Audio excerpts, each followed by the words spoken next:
7 action. Ragini क्या दिक्कत है? अभी तो विनोद ने बताया, अभी कृष्णा जी ने, उसके बाद आ रहा हूं क्लाइड आपके पास, बहुत टाइम है अभी कृष्णा जी ने बताया 14 में भी 15 दिन लगे थे, फिर 19 में भी बहुत टाइम लग गया था, 6 दिन हुए हैं अभी तो। अभी से क्यों संजय राउत जी या फिर हम लोग भी क्यों इतने एक्साइटेड, इतने बेताब हो रहे हैं?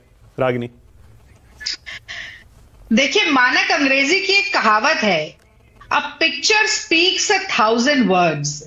तो भारतीय जनता पार्टी के या शिंदे गुट के प्रवक्ता जो यहां बैठे हैं, वो कितनी भी लफाजी कर लें या बातें बना लें, ये एक तस्वीर है जो बहुत वायरल हो रही है। मैं ये जरा तस्वीर दिखाना चाहती हूं आपके दर्शकों को।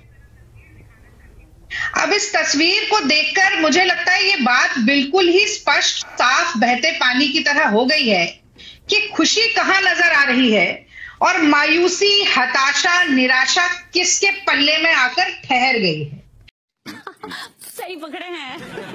तो आप देखिए कि वही भारतीय जनता पार्टी जो एकनाथ शिंदे जी को बाला साहब ठाकरे की विरासत का, मराठा सम्मान का, शिव सैनिकों की अस्मिता का ध्वजवाहक बताती थी, वो आज कैसे उनको दरकिनार करके मुस्कुराती हुई नजर आ रही है।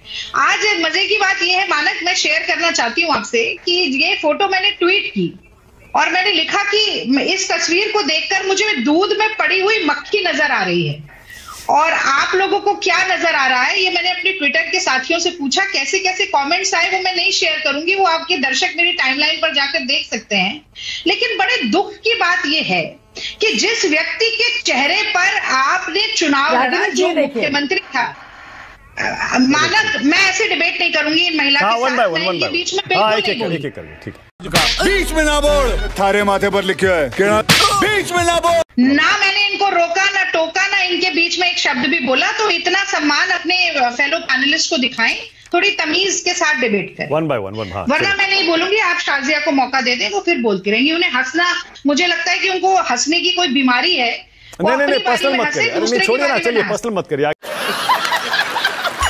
चलिए एक एक करके दोनों को एक एक करके मौका। ये हर बार डिबेट में यही करती है। You should not allow this. No, अरे I am not allowing anybody to interject. एक एक करके बोलिए, जब आपकी टर्न हो तब बोलिए। चलिए रागिनी आगे चलिए, चलिए आगे चलिए। तो मैंने आपको एक तस्वीर दिखाई जिससे मुझे लगता है कि वो शेर भी याद आता है कि ना खुदा मिला ना विसाले सनम, ना इधर के रहे ना उधर के हम। वो व्यक्ति जो कि महाराष्ट्र का मुख्यमंत्री था, एकनाथ शिंदे, आज उसी व्यक्ति को भारतीय जनता पार्टी मुख्यमंत्री तो छोड़िए, मंत्री पदों के लिए तरसा रही है। तो मराठा सम्मान, बाला साहब ठाकरे का सम्मान, शिव सैनिकों का सम्मान आज कहां चला गया, ये प्रश्न तो पूछना पड़ेगा। Emotional damn it. और बहुत अच्छा किया आपने, माना कि आपने शुरुआत में ये कहा 32% मराठा है महाराष्ट्र में। आपने बताया कि 288 में से 160 विधायक मराठा जीत के आए हैं। वो पिछली बार 2019 का आंकड़ा दिया हो जाता है। अच्छा, इस बार शायद 102 कहा, 102 भी जीत कर आए हैं। तो आप ये लगाइए कि अब एक ब्राह्मण नेता के नीचे 2 मराठा नेता रहेंगे। अगर ये बात हजम हो जाती है महाराष्ट्र की जनता को, तो कोई इसमें बुरी बात नहीं है। तो आप बुला लीजिए ना, हो गया है। अरे तो आप बुला लीजिए शिंदे जी को, कह दीजिए आइए इस तरफ। हाँ ठीक है, 1 मिनट। 1 हफ्ता हो गया है। पेंच इसलिए फंसा है क्योंकि जनता की नहीं, सत्ता की फिक्र है कि सत्ता की मलाई सबसे ज्यादा किसको मिले, सबसे ज्यादा पैसा उगाही करने और महाराष्ट्र को बेचने के साधन किस मंत्रालय से जुट सकते हैं वो देखा जाए, और उसी पर रस्साकशी हो रही है। तुम्हें शर्म है? कुछ शर्म आया है? अब यहां कहा गया कि अरे अपने गांव जा रहे हैं। भाई, पॉलिटिक्स और क्रिकेट में टाइमिंग बहुत इंपॉर्टेंट है। आज मुंबई में महायुति की एक बहुत ही महत्वपूर्ण बैठक होनी थी, उसे रद्द करके अचानक सतारा की ओर रवाना हो गए। तो क्या प्रश्न नहीं पूछा जाएगा? अच्छा रागिनी, 3 घंटे, 1 मिनट मानक, एक लाइन और बोल दूं। 3 घंटे तथाकथित चाणक्य जो भारतीय जनता पार्टी के हैं, उनके साथ मीटिंग के बाद भी कोई हल नहीं निकल कर आया। अच्छा, यहां कहा गया कि भाई गुजरात में देख लीजिए आप, कोई नया चेहरा आ जाता है, मुझे नहीं पता क्या हुआ। अरे जहां भारतीय जनता पार्टी पूर्ण बहुमत से जीत रही है, जहां पर किसी के साथ बिना गठबंधन किए चुनाव लड़ रही थी, वहां आपने किसी को भी उठा के दे दिया। हालांकि वो भी एक तरीके से मैं समझती हूं कि गैर लोकतांत्रिक तरीका है। लेकिन जहां पर आप बैसाखी के सहारे खड़े हैं महाराष्ट्र में, जैसे देश में 2 ओके शाजी आपका जवाब दे रही। ऑलराइट, उसके बाद आगे जा रहा हूं, उसके बाद फ्लाइट के पास। नहीं, वहां पर आप कैसे कह सकते हैं ये बात हिम्मत की हम किसी को भी उठाकर बना। ओके शाजिया आपकी बारी है, बोलिए। देश संकट में है। रागिनी आप ही बताइए, आपने देखिए रागिनी कितनी आराम से सवाल उठा दिया, 6 दिन हो गए और देखिए बीजेपी अभी तक सीएम नहीं दे पा रही। झारखंड में भी तो आपके सिर्फ सीएम ने ही शपथ लिए, उनके मंत्रिमंडल में बताइए कौन आया अभी तक, उनके मंत्रालय अभी तक कहां तय हुए, आपको कितने मंत्रालय मिलेंगे, अभी भी चर्चा चल रही है। तो 8-10 दिन 15 दिन लग जाते हैं कई बार। रागिनी मान लीजिए। अरे मानक देखिए, आज तो बहस का मुद्दा आपने चुना, आपने कांग्रेस पार्टी या भारतीय जनता पार्टी से तो नहीं पूछ के चुना, यानी कि सुगबुगाहट तो है। और हमारा मुख्यमंत्री तो झारखंड में बन गया, हम यही कह रहे हैं ना कि आप यहाँ मुख्यमंत्री तो तय करिए। और देखिए 2-3 बातें मानक मैं बहुत जल्दी जल्दी कहना चाहता हूँ। शिंदे मुख्यमंत्री नहीं बनेंगे, ये इशारा सबसे पहले चुनाव के दौरान अमित शाह जी ने ही कर दिया था। अमित शाह जी ने चुनाव की रैली में ही ये बात बोली कि भाई शिंदे मुख्यमंत्री हैं, आगे कौन होगा ये बात चुनाव के बाद तय होगी। इसलिए शिंदे जी मुख्यमंत्री बने रहेंगे ऐसा भारतीय जनता पार्टी, मुझे लगता नहीं कि भारतीय जनता पार्टी का रुख था। लेकिन इस तरीके के मैंडेट की भी अपेक्षा भारतीय जनता पार्टी को भी स्वयं नहीं सही पकड़े हैं थी। मैं भारतीय जनता पार्टी के हर गठबंधन को ठगबंधन इसीलिए कहती हूं कि स्वार्थ उसमें जो है ना वो सर्वोपरि होता है। एक गठबंधन का जो नियम होता है उसको मानने की कोई जरूरत ही नहीं है। अब लाड़का भाई मोटा भाई के आगे सरेंडर करें, मुझे लगता है भारतीय जनता पार्टी की खुशी तो इसी में है। वो लाड़का भाई मराठा भी है, इसको वो नजरअंदाज जरूर करेंगे। लेकिन हाँ, मुझे बहुत अच्छी बात ये लगी कि अभी लोकल बॉडीज का चुनाव भी है, बीएमसी का भी चुनाव है, जिसमें कि शिवसेना अभी तक सबसे ऊपर रही है। अब शिवसेना को 2 फाड़ करने के लिए शिंदे जी की जरूरत थी, बाला साहब ठाकरे की विरासत को 2 फाड़ करने के लिए शिंदे जी की जरूरत थी, उनके चुनाव चिन्ह को लेने के लिए शिंदे जी की जरूरत थी। लेकिन अब शिंदे जी की जरूरत नहीं है। ये तो अब उनको, जैसा मैंने शुरू में कहा कि उनको दूध में पड़ी मक्खी के समान ही दरकिनार किया जाएगा। और मैंने चुनाव वाले दिन भी ये बात आपसे कही थी मानक कि ऐसा कोई सगा नहीं जिसे भाजपा ने ठगा नहीं। हाँ भाई, कैसी लगी आगे स्वाद? ठीक है, हो सकता है कि उनके राजनीति का मूल मंत्र यही हो। और आप जो कह रहे हैं ना कि कांग्रेस क्यों नहीं बात कर लेती, अच्छा रागिनी जी क्यों नहीं बात कर लेती, रागिनी जी मैं आपसे 20 सेकंड और रागिनी, 20 सेकंड और। हाँ बोलिए।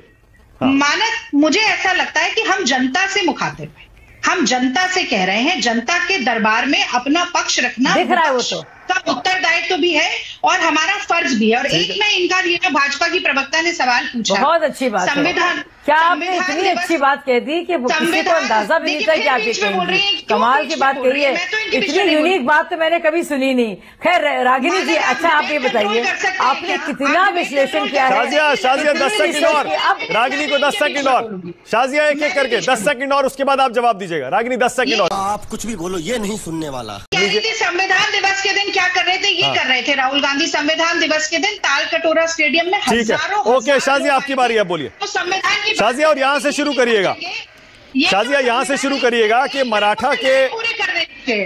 मानक ये गलत बात है। अरे संविधान की बात संविधान दिवस के दिन हम ही करेंगे ना, आप नहीं करेंगे। अच्छा ठीक है शाजिया, ओके शाजिया। लोग तो संविधान की प्रतियां जला के मनुस्मृति को संविधान बनाने की बात करते रहे, संविधान की समीक्षा। ओके शाजिया एलवी, शाजिया आप जवाब दीजिए, संविधान को बदलने। और शाजिया मराठा से शुरू करिएगा, आप फंस तो नहीं गए कहीं मराठा सीएम पर? ये मुंह और मसूर की नहीं।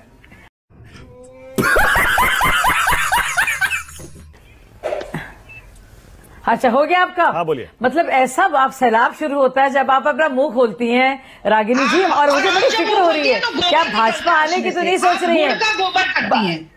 अच्छा बहुत अच्छी बात है, ठीक है, बहुत अच्छी बात है, प्यारी समझ गई बहुत अच्छी बात है। अरे शुक्रिया भाई, तब भी ठीक है, तब भी आप रो रही होती है और मैं हंस रही होती हूँ, तब भी आप मातम कर रही होती है और मैं खुश होती हूँ। देखिए हंस रही हैं, ऐसा देखिए, एटीट्यूड देखिए, आप एटीट्यूड देखिए, आप अपना एटीट्यूड देखिए, आप एटीट्यूड देखिए आपके। अरे भाई लगातार मानक के कैसे करें, मानक के कैसे बोले? शाजिया ओके, शाजिया रागिनी प्लीज, रागिनी एक सेकंड रुक जाइए, एक सेकंड रुक जाइए, एक सेकंड रागिनी रुक जाइए। Shazia please don't make it personal. आपकी बात कुछ ऐसे उनका मूल मंत्र दीजिए। मानक I have to rebut. Okay बोलिए। शाजिया कह रही है बीजेपी में जाना चाह रही है, पर्सनल मत करिए ना। रागिनी बोलिए, क्या कह रहे हैं, बोलिए। या मानक जो खुद आम आदमी पार्टी से भारतीय जनता पार्टी में कूदकर दल बदलू बन गई हैं, उनको वो कहते हैं ना जाती रही भावना जैसी, इनकी भावना है, इसीलिए ये दूसरों पर निशाना लगाती रहेंगी। आप पहले डिबेट में, फिर आपको एक फेलो पैनलिस्ट होने के नाते मैं आपको एक सुझाव देती हूँ कि थोड़ी तैयारी से आइए, ब्रह्मांड का चक्कर लगाने की बजाय जो आज का विषय है उस पर बोलिए, तो आपको हंसना नहीं पड़ेगा। आपने जो तैयारी भाजपा पे की है, आपने जो तैयारी भाजपा पे की है उस पर मैं जरूर बोलूंगी और मैं बहुत बार हंसूंगी। आप रोती रहिए, आप रोती रहेंगी और मैं हंसती रहूंगी। आप रोती रहेंगी, आप रोती रहेंगी, आप चीखती रहेंगी, मैं हंसती रहूंगी। बिल्कुल फक्र है मुझे फक्र है दीदी इस बात पर आपका क्या है? आपके राहुल गांधी ने दल ही बदल ले, आपके राहुल गांधी एक सेकंड रुक जाइए प्लीज, एक सेकंड रुक जाइए। क्लाइड बोलने दे, तकलीफ हुआ है बेचारे को। क्लाइड, आप ये जो मराठा वर्सेस नॉन मराठा ये जो मुद्दा बनाना चाह रहे हैं, लोग कह रहे हैं कि अभी अभी तो आपने सारे मुद्दे उठाए, नतीजा देख लीजिए आपके सामने है, अब क्या फायदा, अब तो जनादेश आ गया, स्वीकार करिए उसे, आगे बढ़िए। बीजेपी के सामने शिवसेना, शिंदे गुट, एनसीपी, अजीत गुट, स्ट्राइक रेट हो या सीटें हो, कहीं टिकते नहीं है। जनादेश बीजेपी के पक्ष में आया और शिंदे जी को स्वीकार है, तो एनसीपी शरद पवार गुट को क्या दिक्कत है? नहीं, हमें कोई दिक्कत नहीं मानक जी, यही कह रहा हूं मैं, सब चीज आपके पास है, स्ट्राइक रेट, नंबर, जाति, धर्म, विश्लेषण, सब कुछ आपके साथ है, तो डिक्लेयर कर दीजिए चीफ मिनिस्टर। और महाराष्ट्र की जनता ने आपको मैंडेट दिया है, उन्हें एक अच्छा नेता दे दीजिए सीएम के रूप में और एक अच्छा गवर्नेंस दे दीजिए, सेवा करना शुरू कर दीजिए ना, क्यों रुके? हम तो हार चुके हैं, हम बोलते हैं ना, ठीक है हम, ये बड़ी अच्छी बात कही आप, लेकिन हम तो जनता की सेवा अपने तरीके से करते रहेंगे। लेकिन आपके पास सब कुछ है तो कहां दिक्कत है? आप क्यों फंसा रहे हैं महाराष्ट्र की जनता को? 6 दिन से क्यों चुप बैठे? एक इंसान को तो फंसा दिया, एकनाथ शिंदे साहब को, अब महाराष्ट्र की जनता को भी फंसा रहे भारतीय जनता पार्टी, तो दे दीजिए ना। यहाँ डिबेट पे मैं सिर्फ देख रहा हूँ, हर चीज पे हंसी आ रही है, हंसते रहते हैं। अच्छा, आगे क्या करेंगे? स्टैंड-अप कॉमेडी की तरह थोड़ा अपनी पार्टी के बारे में भी तो बताइए, अब आगे क्या करेंगे? कैसे चलाएंगे? अब आगे क्या होगा? एमबीए का क्या होगा? उद्धव ठाकरे जी खामोश हैं, ऐसा लग रहा है कि वो छोड़ने वाले हैं एमबीए। देखिए मानक जी, आप भी जरा सुन लीजिए ना, आप सवाल करते तो जरा थोड़ा पॉज कर लीजिए, सुन लीजिए। महाविकास आघाड़ी एक है, हम साथ में लोगों की सेवा कर रहे हैं, और कोई कभी don't write anybody of in a political system. मैं आपको बताता हूँ, आज किसी की जीत है तो कल किसी की हार हो सकती है, और वैसे ही विपरीत हो सकता है। हम अपना, अगर हम करें तो करें क्या, बोले तो बोले क्या, खत्म, bye bye, tata, goodbye, गया।